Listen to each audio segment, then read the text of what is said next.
This move along. conference will now be recorded. So I guess unless anyone has any other issues than the one item on the agenda, um, if not, I guess I'll make a motion to approve the agenda as presented. I'll second. This is I got Maggie. a second by Maggie Bass, and we'll just take a quick roll count. I will just go Sean. Aye. Bruce. Aye. Rick. Aye. Maggie. Aye. And Chuck. Aye. So the agenda is approved 5-0. So I guess, Mike, I'll let you take over and. All right, I'll give just a brief start of the background.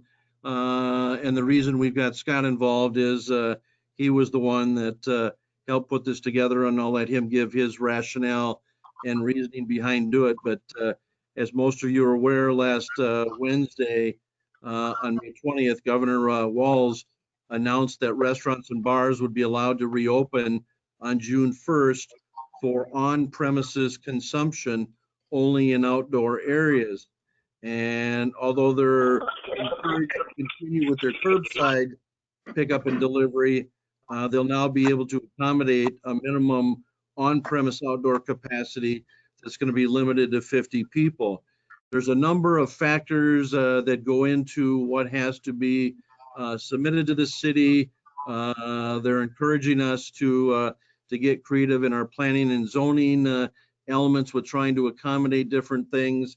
There's issues that they really didn't touch on that relate to requirements of at least those that are the bars that coincide with what has to be done with liquor licenses and insurance that they really didn't touch on in any of the materials that you saw and heard as far as trying to find a way to create an outdoor area that would accommodate up to upwards of 50 people. So in trying to take a look at it, recognizing that our normal channels and process would require the submittal of information, review by staff, preparing that for council consideration, that in taking a look at that, what Scott has in front of you is a proposal that essentially speeds up that process and puts that review and approval authority in the hands or designation of my position. So I'm going to turn it over to Scott since he wrote the resolution in regards to what it actually does and why he has set it up this way versus some of the other means, other than if we followed normal channels, the earliest that we would have been able to get these pulled together likely would have been this week onto the council for our June 1st meeting, and then implementation after that. Here, the hope is that with what we're doing, if the restaurant or bar provides us with everything, we'd be able to grant authority yet this week so that they can finish working the tail end of the week this weekend to be ready for June 1. So Scott, you want to provide your overview? Yeah, I can do a quick overview. And Mike kind of hit the nail on the head with the comment. The whole idea behind this resolution is to speed up any processes we have, whether it's the licensing side or it's the planning and zoning side in particular. In response to what the governor has requested and said to get creative, this is that form of getting creative. And really, it means getting from point A to point B as fast as we can, because there's no way any of the cities that were approving licenses, which in our case, if you're moving to a license that now has a bigger service area, would require a license amendment from the liquor standpoint. There's no way any city could get that done unless you were calling special meetings. And the problem really is with planning and zoning, you arguably are adjusting setbacks and or CUPs for a number of potential entities. Ours may not be that way, but the reality is there are a number that would be. And the only way to get there quickly is to do some over, I don't want to call it broad, but it does provide broad authority to staff to get this done. So you're authorizing as the council, should you move forward with this resolution, and designating the authority for all these approvals to city staff to make sure it gets in place as soon as possible. I can explain anything that's in there, but the idea is really as simple as that. We can approve licenses and or service areas more quickly than your normal process would allow. I think Mike was being, well, I think it would take longer than what Mike described if we had to go through any zoning type process as well with planning. You'd be well into the next month, and that's just not what the governor was asking. So this is what we came up with. I'm not sure I can explain it any better than that, I'll be honest. Okay. Um, So this resolution, if, if it gets passed, is effective immediately? That's correct. Okay. And Mike, I Yeah, think, there was an article in the Star and Tribune today about other cities doing the same thing, and really loosening a lot of the red tape to expand into different areas, parking lots on the sidewalk, alleyways, so a lot of cities are also getting creative. In response to that, our challenge a little bit is that because we don't totally own and control the sidewalks, and I've not had anybody come forward, but if that were to be the case, let's say out in front on Main Street, MnDOT controls ownership and regulatory authority over that, as well as the parking areas in front of those businesses. So likely, and we haven't heard from them what they're willing to do or not do, but they're the ones that would have to kind of be involved in that part of the process. An example of one of getting creative, not that it's going to come forward, but one that I've thought of is just outside our back door here to the south with the Pioneer Saloon that, as you know, they probably have a very limited area directly to the north of their exit out the back door. But let's say he came to me and said, can we put up fencing and go onto the city's vacant lot, put up a bunch of picnic tables and fence that and have our liquor license or beer license expanded so that we can serve in that area. There's getting creative. okay. And Mike, I think after you and I talked this morning, right now, you had two inquiries, Checkers and Giesenbroy, is my understanding. Yes, So, that's kind of who I'm working with right now. And on one of those, the owner is himself trying to get creative in it, and that he's also asking about being able to have a food truck and music and whatnot.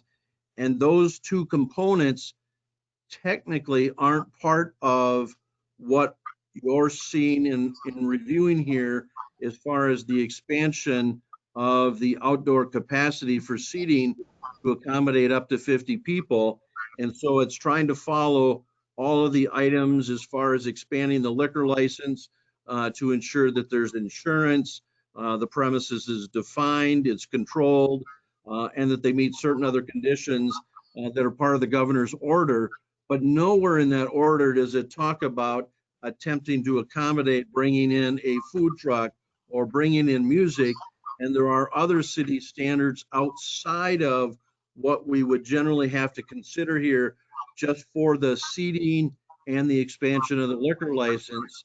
And so I'm about to have those conversations tomorrow, and we've got to determine then how does that interplay with what we're trying to do. But technically in conversations with Scott, it's totally separate and distinct from what we're really talking about here at the present time. so Scott, I just have one question for you. Now, the concept of having people sit outside and socially distance or whatever that, do they have to be ordering food or can they just be there having a cocktail? Yeah, I don't think there's any requirement that it's food or cocktail, simultaneously. It's one or the other is fine. The reality is, I think some folks don't know that the requirement is you have to have reservations. They don't want walk-ins. You're not supposed to allow that. That's what the governor order says right now. I think that'll be relaxed somewhat as we move forward. But right now, that is the idea. And it's to make sure you can allow cleaning between service times and people are directed to a distinct table that they can keep cleaning and re-cleaning when each new reservation shows up. It's a work in progress. I think we'll get much more guidance even as this week goes on. That's what was suggested today by the governor's office, that there'll be more guidance coming in the next 2 days. So the idea behind the resolution itself is to approve the regulatory portions and then allow staff to work with implementation of that, because it is a fluid situation. It's going to change. And I mean, whether it changes to the point of opening up restaurants fully by the middle of next month, who knows? But that's the idea. This was a step towards opening the interior of restaurants as well. Okay. Anyone else have any questions regarding the resolution, or to Scott or to Mike? I have some comments, Chuck, because I've been out and about talking to different owners. I talked to the owner of the Lookout out in Maple Grove, who happens to be the Maple Grove fire chief. Longtime business out there. Last week, he had a food truck. He had a band out in his parking lot. Now, he has a much bigger band than we're talking about the Checkers area, or probably somewhere along the lines of behind Pioneer. That would include our entire, the city's entire lot. And the chief of police was supportive of it, and he knew that their staff was wearing masks and gloves and telling people to kind of social distance. So there was one complaint from a neighbor, and they had to act on it, and they just went in, and the police officer said, just say, I just want to remind everybody that, you do have to social distance. There's no tickets. There's no harassment at all. They seem to be very understanding. And he had I'm sure it's canceled now because of the rain, but there was a bike night tonight. Tomorrow night, he's got a roll-in for classic cars. So he's up and doing whatever he can out within his parking lot, and it doesn't seem to be a big issue. And even made reference that the vice chairs of the councils of 4 or 5 upper Northwest communities, I know Maple Grove, Champlin, and Rogers were one, I can't think of what the other 2 were, met at his establishment to make sure that since their businesses interact with each other, and if one city does something different than the other, it gets all the residents over into that one city. They thought that was unfair. They got together at that establishment for some takeout and sat out in their driveway or in their parking lot and discussed it. So, I mean, other cities are opening this up to help their businesses out, and that's really what I'd like to see our city do. If we have to go beyond this and grant some more understanding or some more privilege or whatever we need to do, I think that's what we should do. Because I don't even think the state knows what the proper thing is to do. That was my piece. Okay. Any other comments?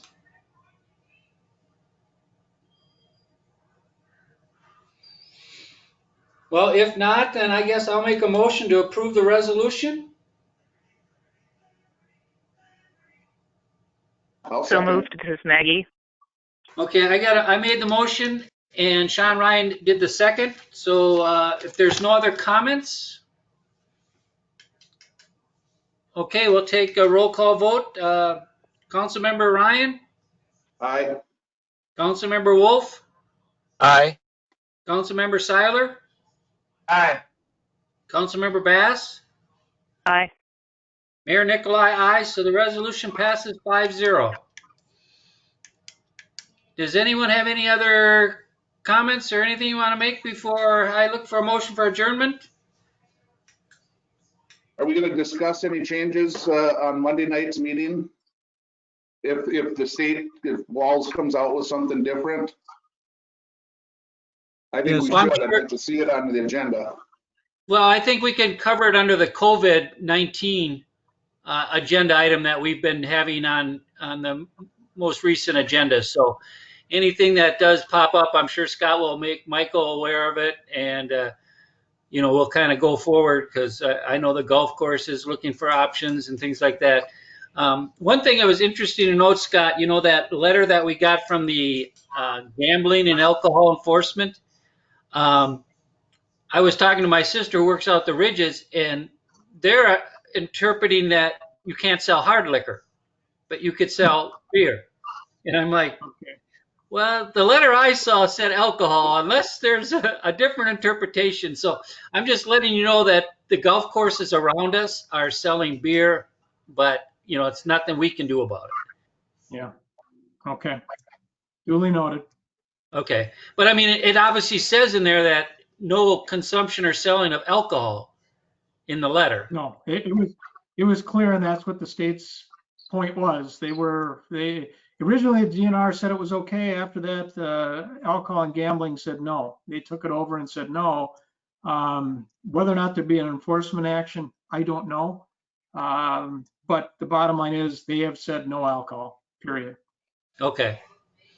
That's what I interpreted too. So if does anyone have anything else to? I do. Anything I just else? want to say, so can we get, is the direction of the council to make it as easy as possible for these businesses to open up, and maybe if there's any error, let's err on the side of businesses, and we can come back and address it if we get more clarification from the state.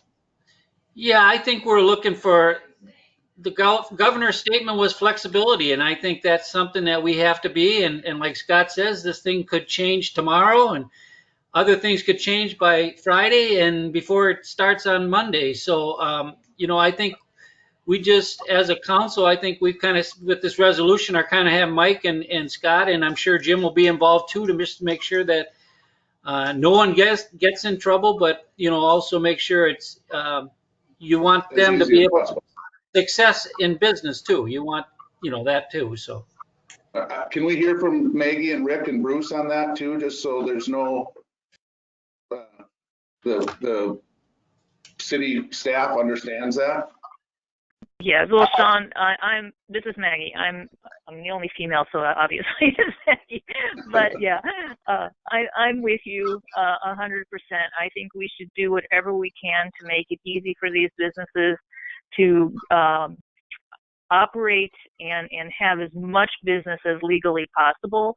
I love the idea of being flexible and being creative. You know, the New Prague Times Today paper, they're having a community parade for the graduating class. Well, I love the idea of the classic car, you know, maybe coming through the parking lot to draw, you know, some entertainment or a band. I'm all for that. I think we need to be supportive of whatever our businesses are able to do. And I guess I've said my piece. And okay. I won't go where I want to go. So, Rick, you got any comments? Yeah, you know, we got to open them up. Let's get it going, I suppose. Yeah. I'm behind you guys 100%. Okay. How about Bruce? Well, I'm supportive of the resolution. I'm supportive of trying to be as flexible as possible. I think the criteria is safety first about everything. When we're opening up the zoning and ordinances or flexibility, we do still have to monitor what's going on, and we still have to be reasonable about things. So I heard you say, Sean, a fairly broad and vague statement. So I'm certainly supportive of trying to do whatever we can within the legal requirements that we have to work within. So, but I don't think there's any, I certainly support everything that we can do within the confines of the state requirements. Okay.